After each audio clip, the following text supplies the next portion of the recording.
I think what initially got me hooked on disc golf so much was just the individual flight patterns, how everybody kind of does it a little bit differently, and that gave me the freedom to express myself through throwing the disc, whether that was backhand or forehand.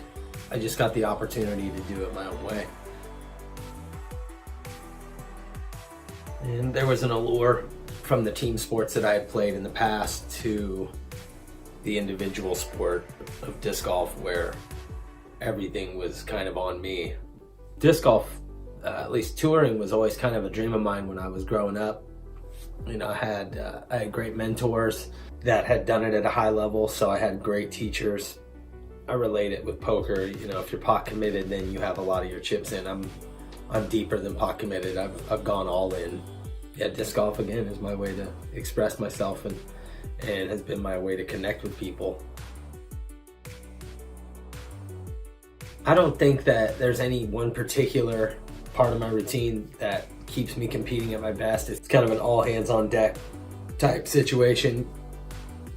There's so many different things to practice, but if I had to isolate one, it would more than likely be my approach in my putting game, which I think is the most important part of the game.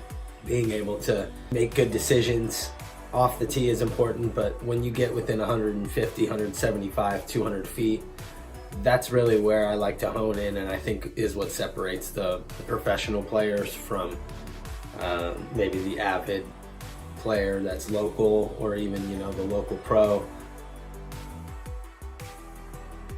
Well, when I first found a disc, I was 6 years old, so I don't really know what I would have told myself. Probably just giving myself a little bit of encouragement. You know, I've always been a competitive person, so probably would have said the same stuff my dad told me, and my dad always told me to not beat myself and, you know, just get out of my own way, and so that way I could play my best. That took me a while to realize and understand what he meant. As far as a single disc that I would recommend in your bag, I would definitely go with the Roadrunner. I think the Roadrunner and the Eagle are the two most important parts of my game, just because of the dexterity that you can get out of both the discs. A Roadrunner, I think, is probably more geared for backhand players, you know, on hyzer release or flat release with lower speeds. A lot of times I will throw the Roadrunner at 50 or 60% power, and, you know, it doesn't want to cork over and turn over into a roller.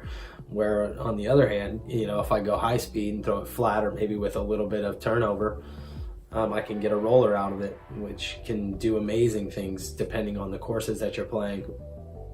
For the more experienced player, or somebody that's really kind of getting the gist of how to throw the disc, I think the Eagle is the best disc on the planet. You know, it'll forgive you when you mess up a little bit, but it'll also expose you when you're messing up a lot, because it doesn't have such a high threshold or high wing. You can't just wrench over on it. You know, you can't just muscle it around. You know, it really forces you to use a little bit of touch, whether it be on forehand or backhand. Awesome. Thank you guys for watching. Take care.